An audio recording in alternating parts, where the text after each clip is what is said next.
Halo Sobat Tekno, apa kabar kamu hari ini? Semoga kamu selalu sehat dan banyak rezeki. Yang saya pakai ini adalah TWS earphone yang harganya 500 ribuan, yaitu Ugreen Hi-Tune T2. Ini desainnya tuh cakep banget loh sob. Di harga segini desain dan build quality dari charging case-nya tuh berasa bagus dan solid banget. Body charging case-nya ini tuh di finishing ngedoff, jadi nggak gampang kotor karena bercak sidik jari. Dipegangnya juga nyaman dan berasa mewah. Di bagian depan ada LED indikator yang nyala warna putih dan akan kedip warna merah kalau lagi lowbat. Kalau di bagian belakangnya ada tombol reset yang cuma bakalan dipakai kalau kita mau pairing pertama kali ke smartphone sob. Dan di bagian sisi bawah ada lubang port USB-C untuk charging. Ini tutupnya sob, kalau dibuka kayak gini tuh langsung auto pairing sama smartphone. Kita bisa pakai deh, satu earbuds aja atau dua-duanya karena dia bisa si kiri doang atau kanan doang.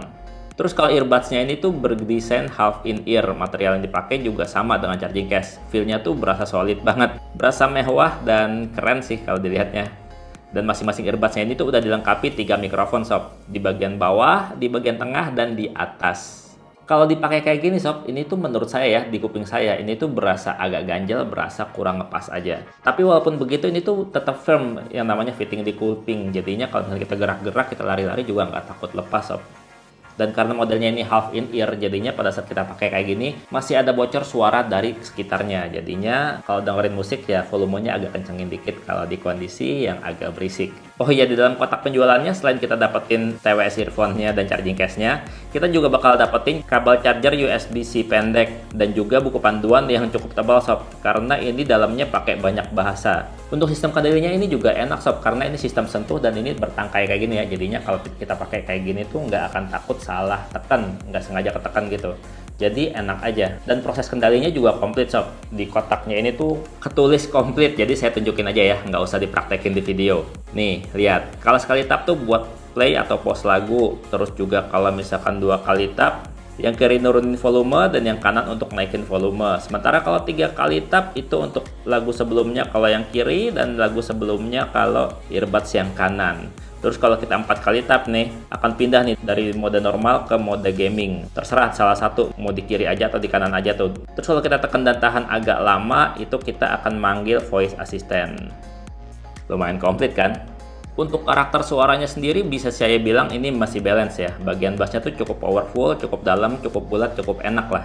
Untuk bagian vokal juga berasa powerful dan treble-nya juga berasa detailnya. Untuk voice clarity juga berasa banget jernihnya. Enak banget lah kalau buat denger musik, ini bisa masuk ke aliran musik apa aja karena baik bagian bawah, atas ataupun tengah itu powernya setara ya. Powernya sama, nggak ada yang lebih tonjolin.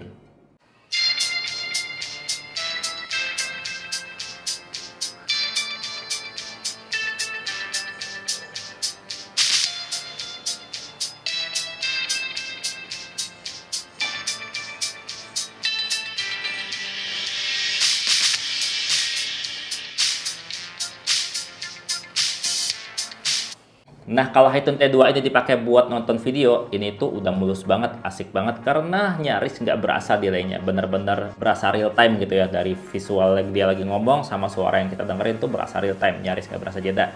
Sementara kalau buat main game, yang penting pastiin dulu mode gamingnya udah dihidupin dengan 4 kali tap di kanan atau di kiri. Kalau udah diaktifin, delaynya tuh tipis sob, masih aman kalau buat main game FPS. Waktu saya pakai buat main game COD Mobile, saat kita lari nih ya, suara langkah tuh kira-kira seperempat dari jarak langkah pertama sama langkah berikutnya. Jadi antara langkah pertama ini tek gitu, antara tek dan tek itu ada seperempat lah kira-kira delaynya. Dipakai saat single shoot juga suara delaynya tuh berasa tipis. Jadi kalau dipakai buat main beneran sebenarnya udah enak ya. Udah cukup aman, udah asik aja sih.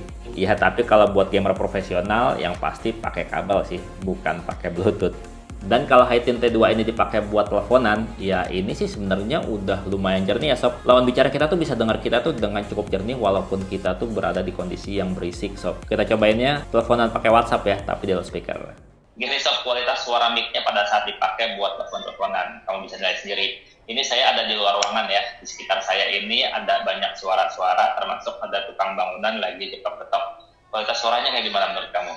Lumayan jernih atau biasa aja? Kamu bisa nilai sendiri.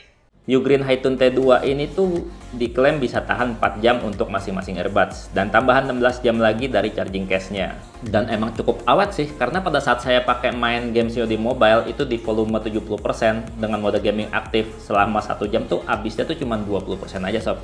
Jadi kalau diterusin mungkin bisa lebih dari 4 jam ya. Jadi kalau buat main game 4 jam kan ini udah lumayan capek, lumayan puas. Ya overall untuk harga 500 ribuan ini oke sih, karena suaranya udah lumayan oke, terus desain dan build quality-nya juga cakep, terus juga buat sistem kendalinya tuh nyaman sob, karena dia mode tangkai kayak gini kan, jadinya nggak akan salah-salah kesentuh. Ya sayangnya sih ya, ini tuh belum ada active noise cancelling aja, karena di kelas harga segini tuh udah ada brand lain yang udah ngasih active noise cancelling.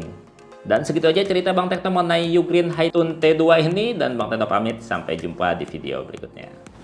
Bye-bye.